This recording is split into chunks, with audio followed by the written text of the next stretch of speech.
Join out there.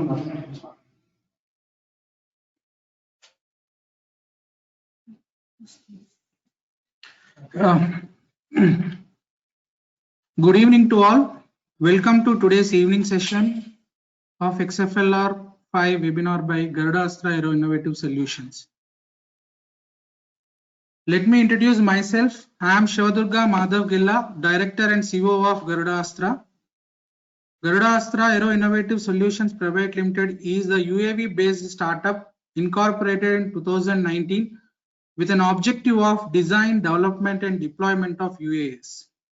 The major activities of Garuda Astra is development of new innovation technologies in UAS domain and new innovative products in UAS, CAE services and UAS based services and sales. So let me start today's session of XFLR 5 webinar by speaker Ms. Shweta, Executive Director and CEO of Garuda Astra. Shweta is a young, enthusiastic woman entrepreneur with a zeal to deploy the new innovations into UAV domain. She started her career as an academician and having the 5 years of research experience.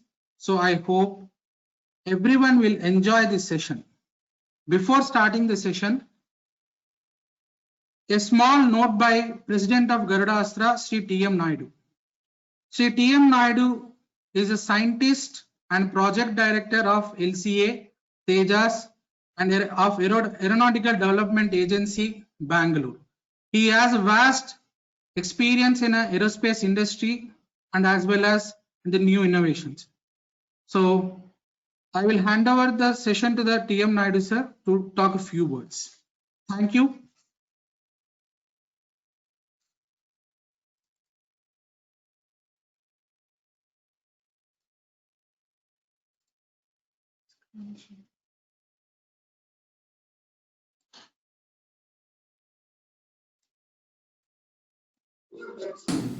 Dear participants, good evening to all of you.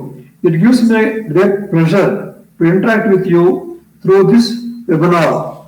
After my brief introduction, the Garuda team will be presenting you the details of the software tool XFLR5, which is mainly recommended tool for the design and analysis of small structures such as unmanned aerial vehicles and the drones. It is an open source simple software you can learn quite easily, and using this software tool you can design your own drones. Learning the software tool also will help you to understand and get familiar of major sectoral analysis software tools such as ANSYS, Master, Abacus quite easily and build your career in aerospace and other engineering sectors and industries. The Garuda Astra Aero Innovative Solutions Private Limited recently established at Hyderabad by a team of young, experienced and highly motivated aeronautical engineers. The main aim of us is to design, develop and fabricate the UAVs and the drones which are going to be useful to our country, particularly in the agriculture, logistics and defense sectors. In addition, the Garuda Astra would like to extend the design and manufacturing support to other drone service providers. The members of Garuda Astra are highly qualified and having enough zeal to take up challenging jobs which are important under the Make in India and Atmanirbhar Abhiyan programs of our beloved Prime Minister. In this regard, we want to do our might in a modest way. That is why we are conducting this series of free webinars for the benefit of young and enthusiastic students as well as faculty like you. The details regarding the XFLR5 will be presented by our beloved Madhav, the CEO of Garuda Astra, and Ms. Sweta, the CEO of Garuda Astra. It is my privilege to say a few words on this August occasion, and I am sure you would like to take advantage of this webinar and utilize these techniques and contribute your might to the development of our country, particularly in this drone sector. Thank you once again, and good luck to all of you. Thank you. Yeah. Now I'll hand over the session to the Ms. Shweta, CEO and Executive Director of Garudastra, to start the session.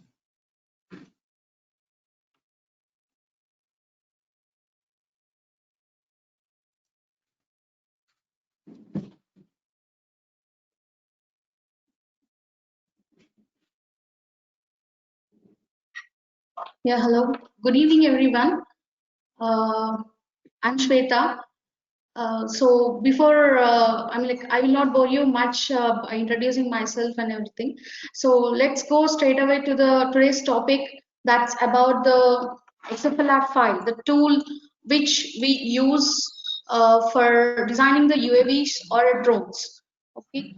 So how this tool is very flexible and very user friendly, and why we use a tool, why we have to introduce one such kind of tool for designing the UAVs or drones. So let me start with my presentation. So is it visible? So is the presentation visible to like everyone? The organizer, can you confirm? Yes, ma'am, it is visible. Okay, thank you. So like many of you have heard about the drones nowadays, like they are becoming very popular. So I won't tell you like what is a drone, what is a UAV, and what kind of applications you use for it is useful for, and all that kind of stuff. So like I want to tell why these UAVs are becoming a disruptive technology for coming. I mean, like for the current trend. So why they are they are called as the disruptive technologies. So these drones are changing the way we work.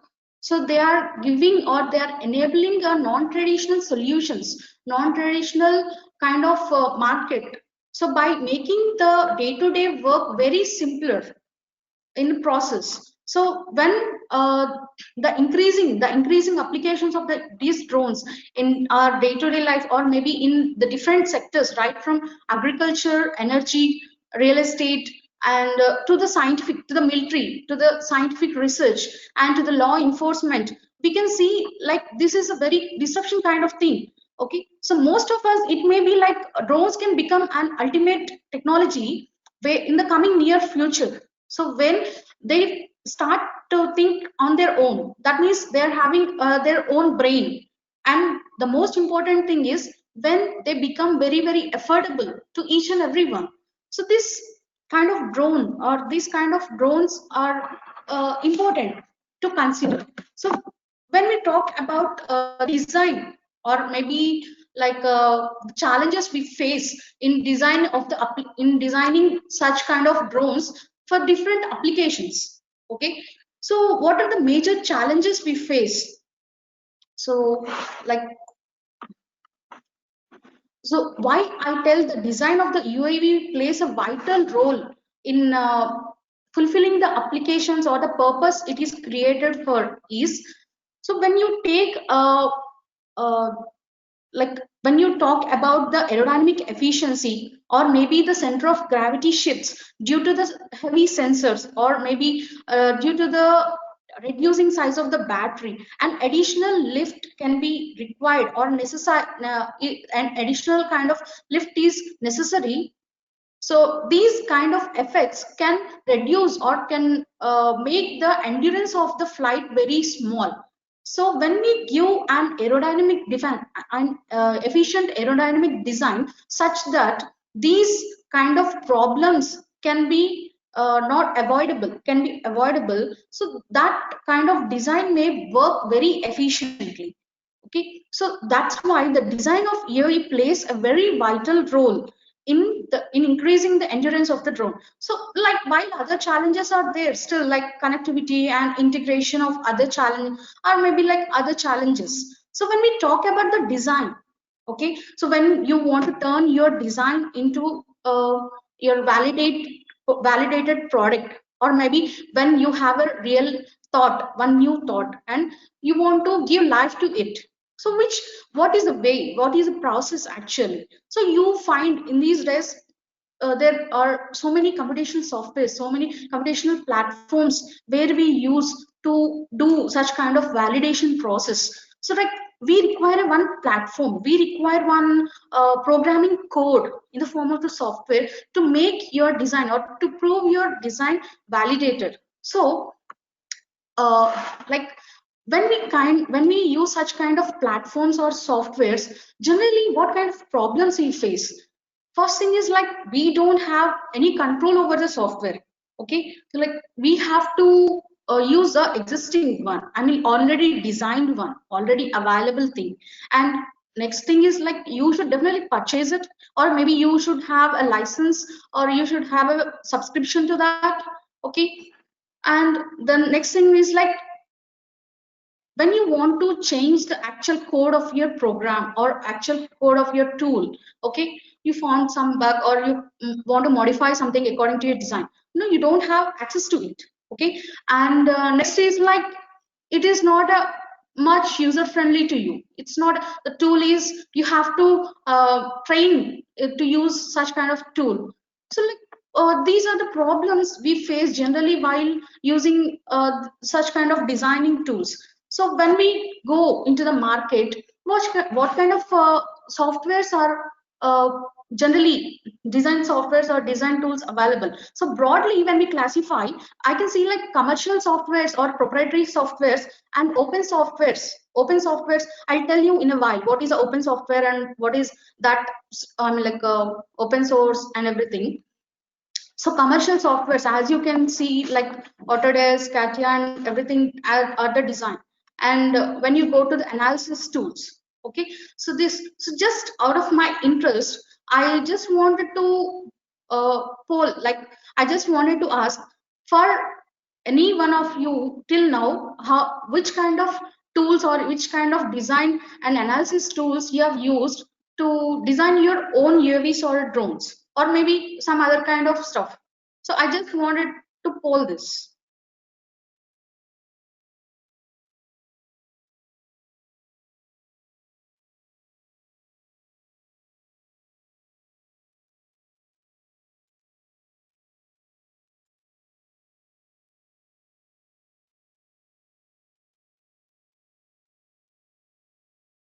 So as I see, CATIA is going higher and AutoCAD is are going hand on hand.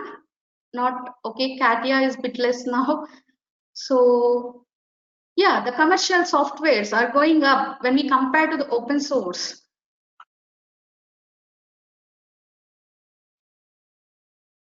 Yeah, now CATIA and AutoCAD are going hand on hand. I can see.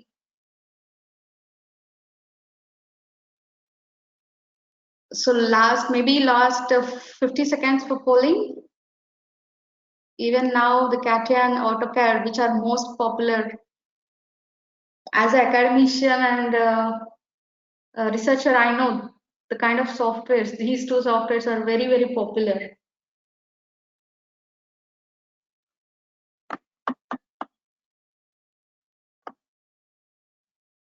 So finally, so the ultimate people or the majority of the people uses the commercial softwares. So when we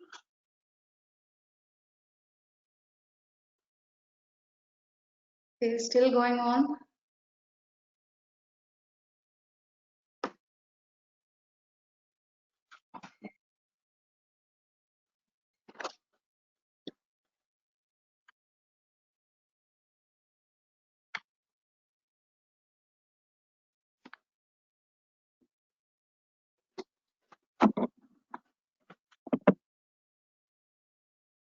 So that's it, I think.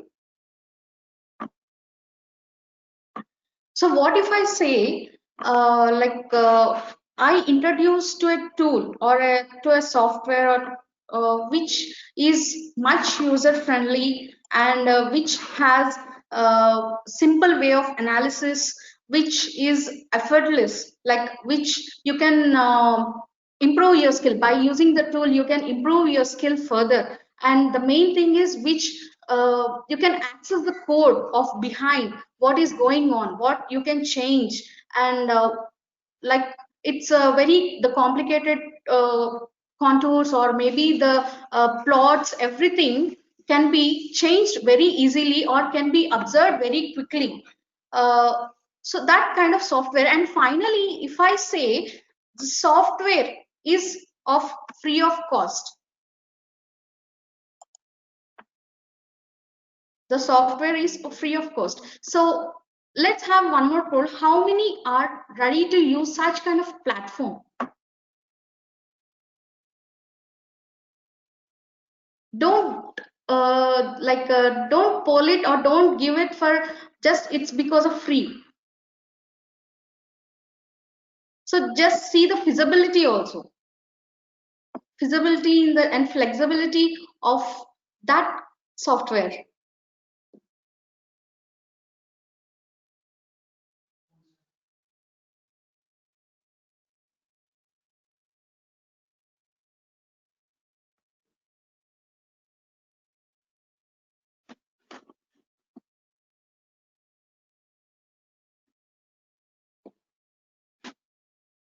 So I can see like 90 or nearly 90% of them are interested to use such kind of tool. It's a very good thing actually to know this. As being a student or maybe technocrats or entrepreneurs, to encourage such kind of thing is very, very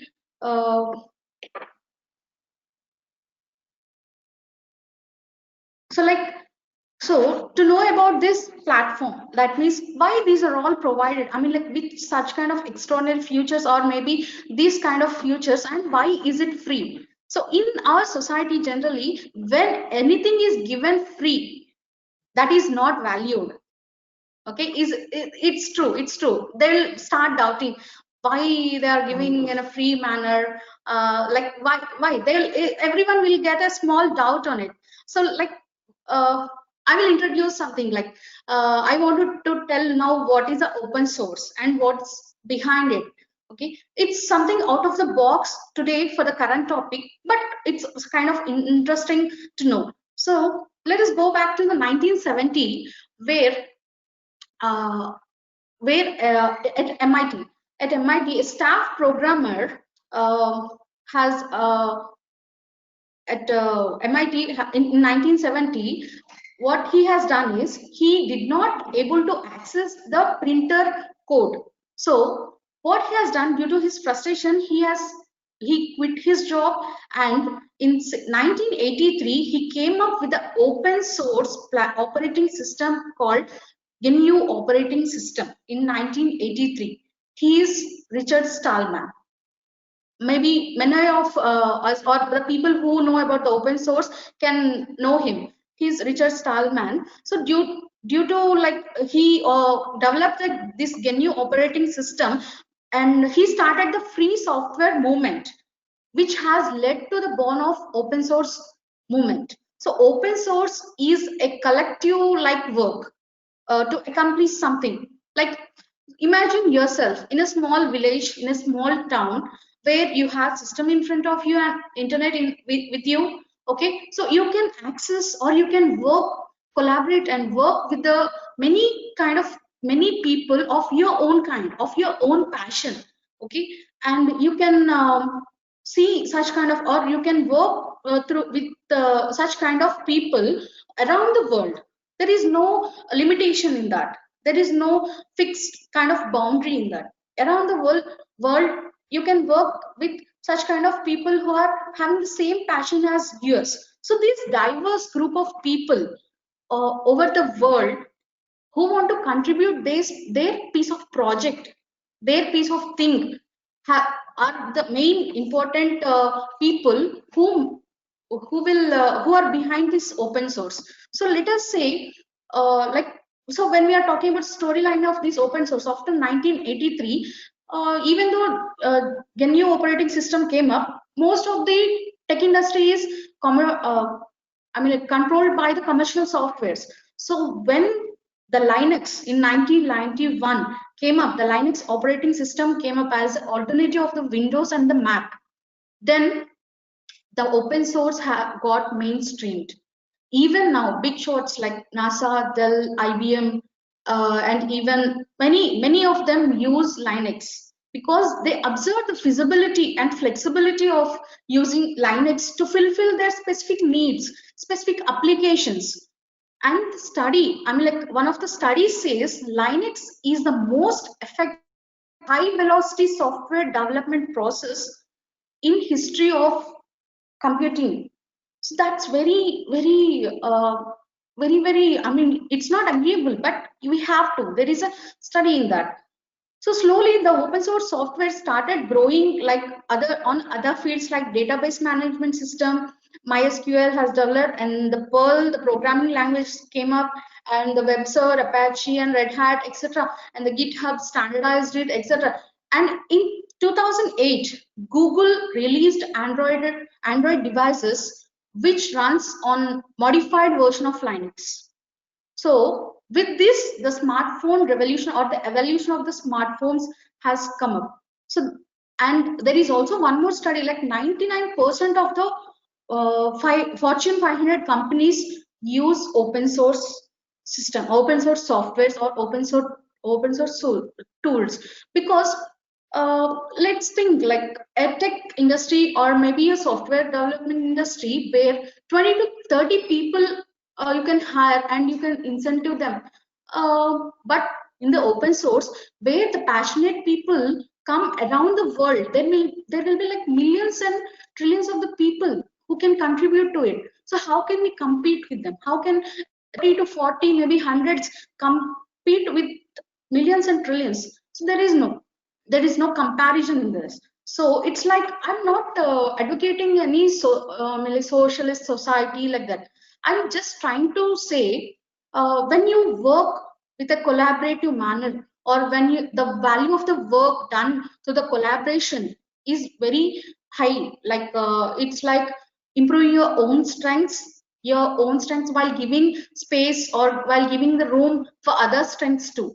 Like I want to make your kind of product even better by doing some changes. I don't want to compete. Just I want to make it better by adding a piece, by adding my piece. That's all. So it's about the open source, and now open source has become a norm. In future, open source can take over the world. So that's kind of thing, the power the open source has. So it's a long story, not related out of book. So come to our box again, XFLR. So XFLR is such kind of software or such kind of open source software where you can modify, you can add, or you can do changes in it. So I'll talk more about XFLR. So when it comes to the XFLR is a basic computational fluid dynamics or computational solver, fluid solver. So when you talk about any kind of such tool, what's a basic thing, what's a basic coding involved in such kind of tool is to solve the Navier-Stokes equation. So which is one of the problem, one of the like $1 million problem, published by the Clay Mathematical Institution. So this Navier-Stokes equation, what plays or what governs the fluid mechanics and thermal sciences in behind, or the in computational fluid dynamics, is very powerful. So it is a 19th century equation, and still the scientists or still the researchers are not able to solve a kind of thing. So we have many kind of and other kind of equations or other kind of problems which are not able to solve. So let us not go to that. Now coming to the Navier-Stokes equation. So what does this computational fluid dynamic software has it in background, apart from solving the Navier-Stokes equation, or how it solves a Navier-Stokes equation? So when you this XFLR works with the same kind of computational softwares by solving the Navier-Stokes equation. So these Navier-Stokes equation and energy equations, we perform the simulations of fluid systems using modeling and various other numerical methods. So CFD is all about solving Navier-Stokes equation numerically. So we use different kinds of numerical methods, discretization, numerical parameters, grid generations, etc., for that, to perform the simulation and to validate that fluid problem, or the valid through the physical properties of the fluid problem you have. So when it comes to the Navier-Stokes equation, is a very simplified, to get rid of the to make it simpler. Like usual methodology, what we solve is like, when you have a complex problem, when you have a complexity in one problem, we assume some things. We assume to make it simpler. So the same way, the Navier-Stokes equation, when we remove the viscosity term, which is a major complexity term, then it leads to the Euler's equation. So when we, and also Euler's is also somewhat complex. So when you even simplify further, that is like removing the irrotational of the fluid flow, that leads to the potential flow of the fluid. So this assumption leads to this assumption will encounter same with the electrostatics concept. Okay, the same concept, by removing the irrotationality of the fluid and irrotationality of the things, it resembles the same as the electrostatics of the fluid. So with these, even more to make even more further simplification, if you assume that time independence and it is incompressible thing, then comes the Laplace equation, where hexafoil and hexafellar phi uses these Laplace equations for the first step to solve. So basically hexafoil is for the 2D and hexafellar is for the 3D kind of thing. But when you go back to the first assumption, like removing the viscosity, is it valid to solve the problem, or maybe the results you get by removing the viscosity term? Definitely not. When you go to the fluid is all about the viscosity, and when you remove that kind of fluid, when you assume it is an inviscid flow, it's like a dry thing. So there will be no such kind of 100% validation, or maybe like you can approximate to the level accuracy, you're going to miss it. So when you go back to the assumption, you somehow the other way, you have to reintroduce your viscosity term. So that's where, when you assume time average turbulence, and it leads to the Reynolds equation. So in case of aerodynamics, the main effect of viscosity is to create the boundary layer. Yes, so boundary layer equations, 2D and integral, that is in the form of integral and differential. So hexafoil, when you take hexafoil, it's a combination of mixed empirical, theoretical, and also turbulence transitional. So with all these integral form, it comes to the integral class of equations. So when these are mixed with the and these produce results, and when it is reintroduced to the viscous results, that is done in 3D inviscid flow.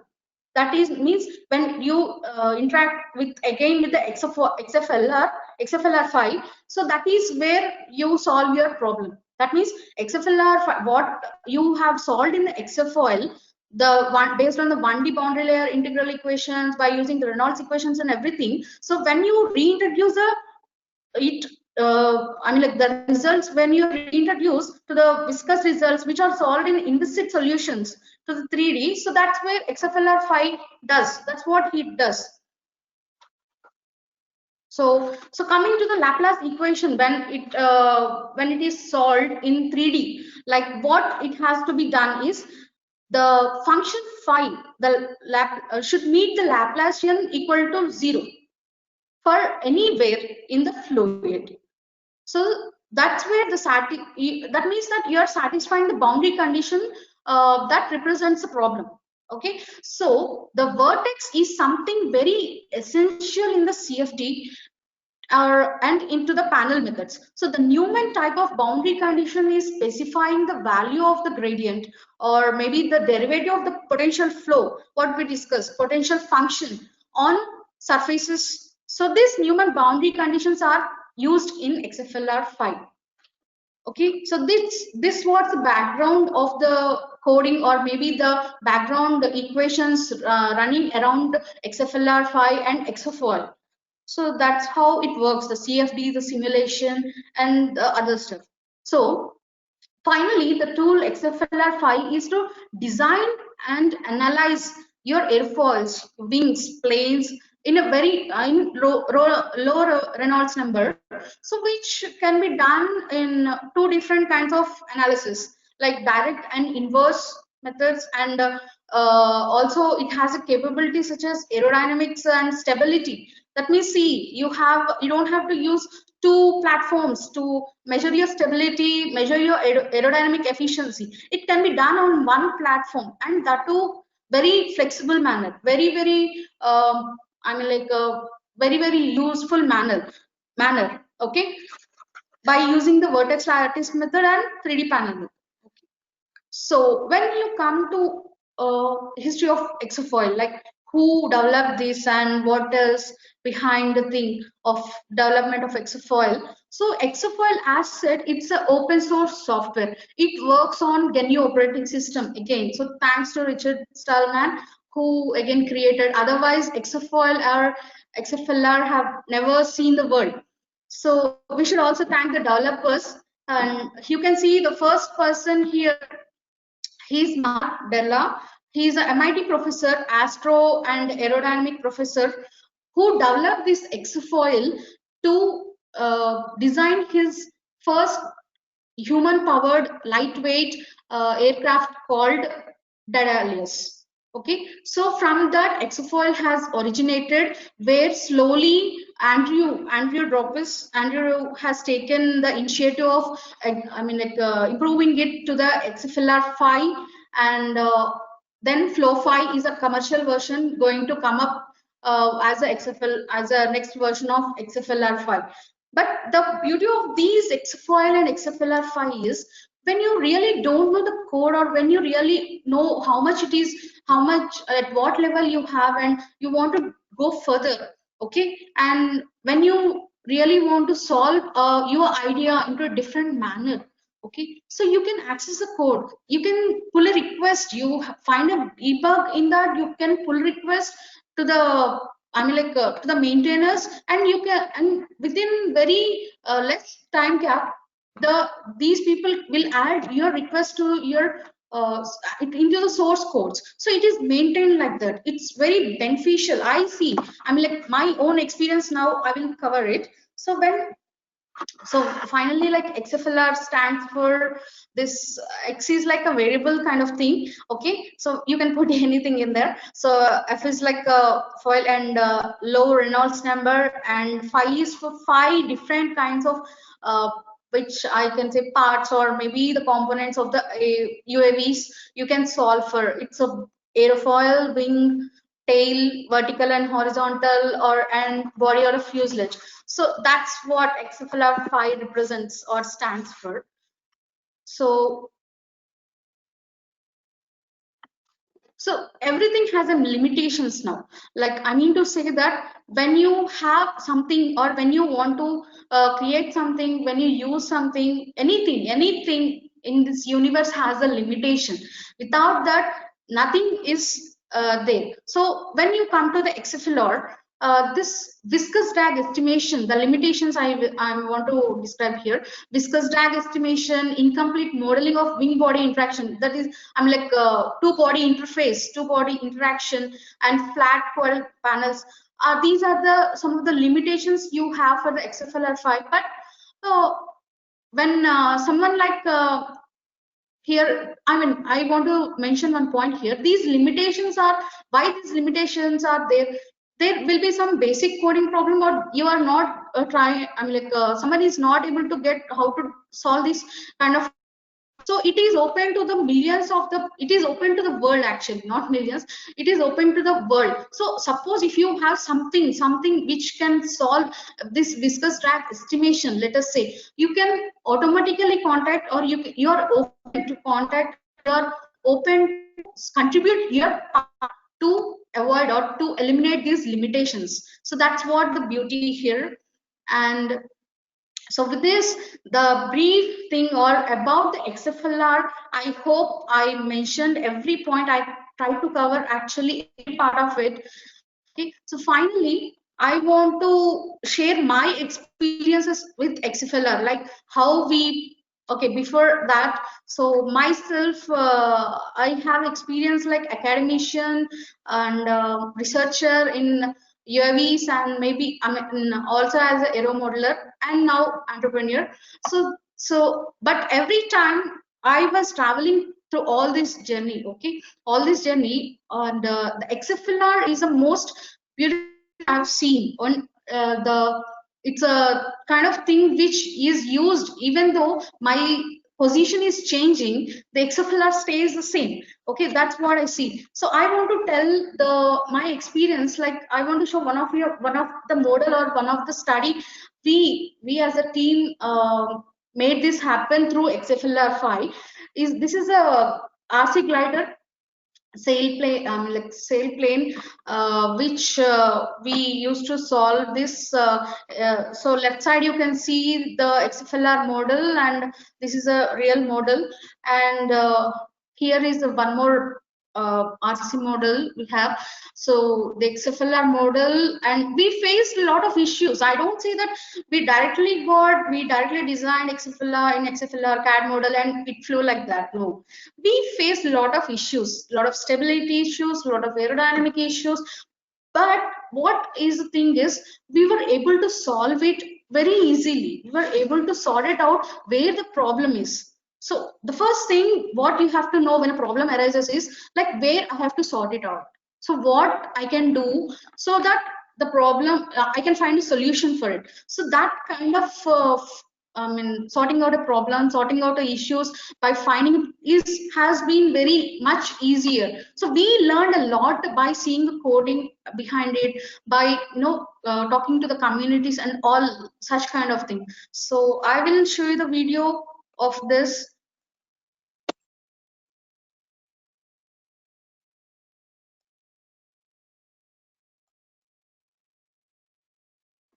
So it's having the highest velocity ever. So this is RC glider.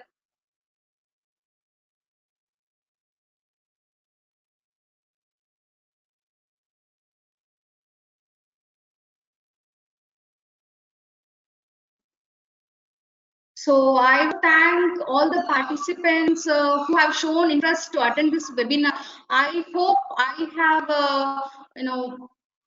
satisfied everyone by trying to tell everything as much as possible about the today's topic. So I give over to the organization. Aarti, I think you can continue. Thank you once again.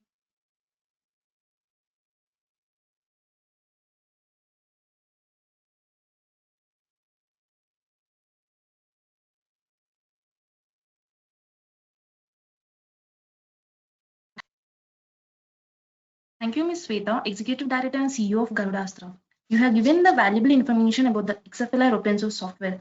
So there are a few interesting questions which can be answered on platform 2.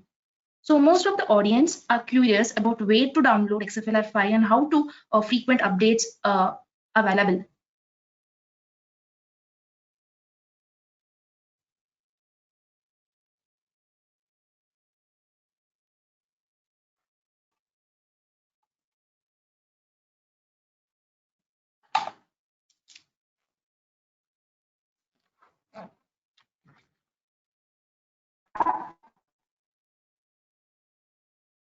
Hello.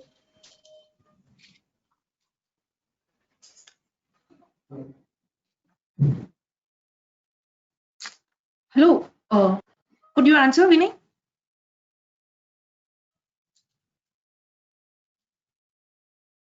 Yeah, the XFLR file can be downloaded from xflr.tech. Okay, you can see the my screen, right?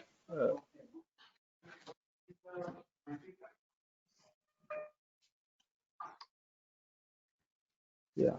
Yes. So over here you can find out the downloads. So over there it will forward you to the forceform.net, where you can find the latest version of XFLR, and you can also see that it is the latest update in 2020 May. And so this is the thing where you can download the XFLR. After downloading, you can have the screen like this, where you can have the 5 types of designs. You can design your direct airfoil. You can design your wing and the plane platform, which consists of the body, tail, and wing.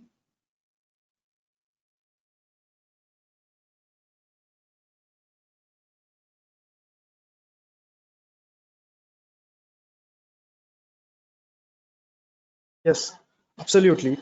The code is open in Axis, where you can access over the code in the same form, where you can find the code over here, and you have the all the versions available, where you can modify the code, and you can make the code to a comfortable this thing. Like if you want to change the interface or graphics, you are always welcome on the XFLR platform as a developer to make your changes on the platform.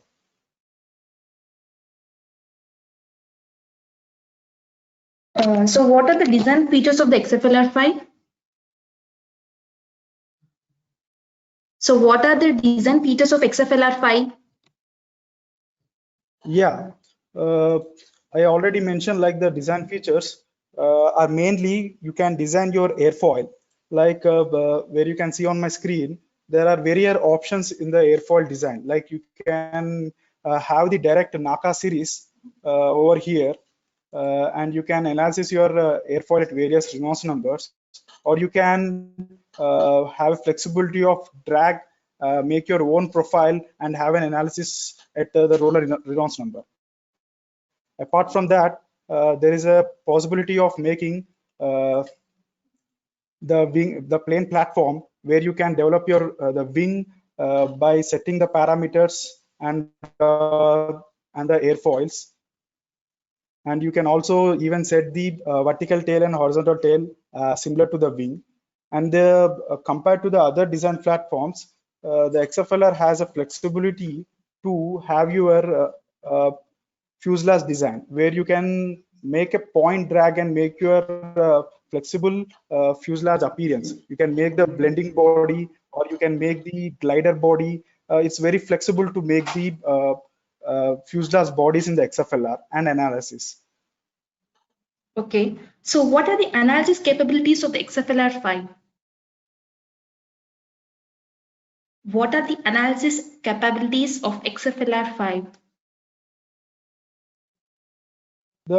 As the XFLR has two varieties of capabilities in analysis. One, you can have the aerodynamic analysis, another you can have the stability analysis.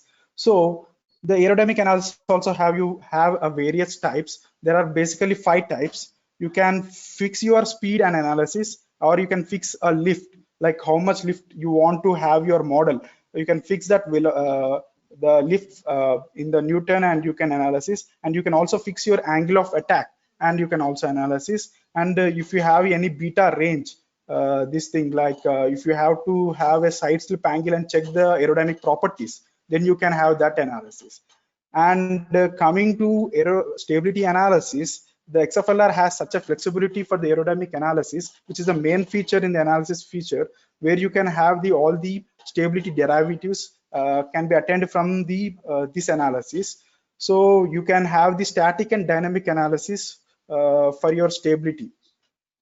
So let me introduce a small model here. This is a glider for basically a small basic version of seaplane. So I have already analyzed this.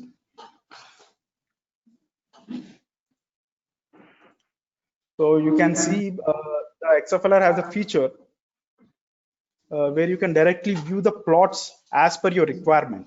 where you can view the CL versus alpha graph and CM versus alpha graph and aerodynamic efficiency graph and CL versus CD graph.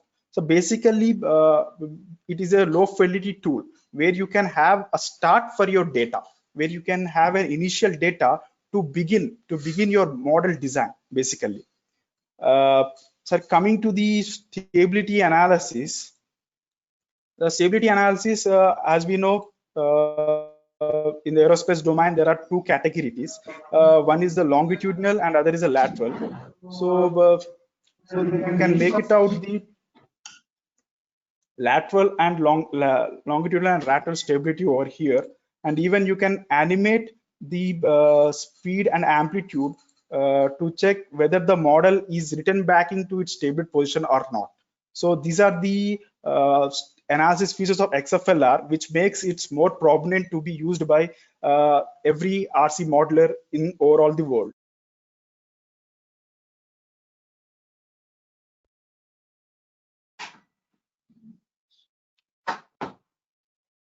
So can we change the appearance such as display and units as per our comforts? Yes, obviously we can change as per the user need. They have the options over the preference where they can change their display options, and they even can change their units. Basically, you can use a SI unit or FPV system or CGS system. As per your requirement, as per the geographic region the user lies, they can use their flexible units. And even there are the display options where he can set his own light or dark mode, as like the Facebook has. And even he can set the color modules over the background, and even he can change the text font as the basic graphic settings can be done in the XFLR.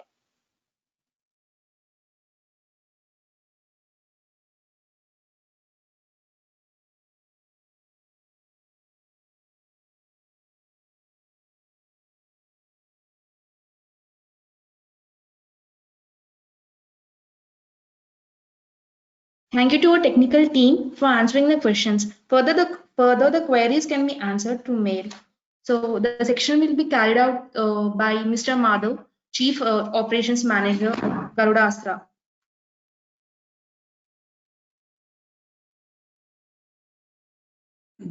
Hello everyone. I hope enjoyed this session. So if any queries, please contact through email, and we are ready to support for all your queries and all. Thank you one and all for participating in this session, and this session is closed.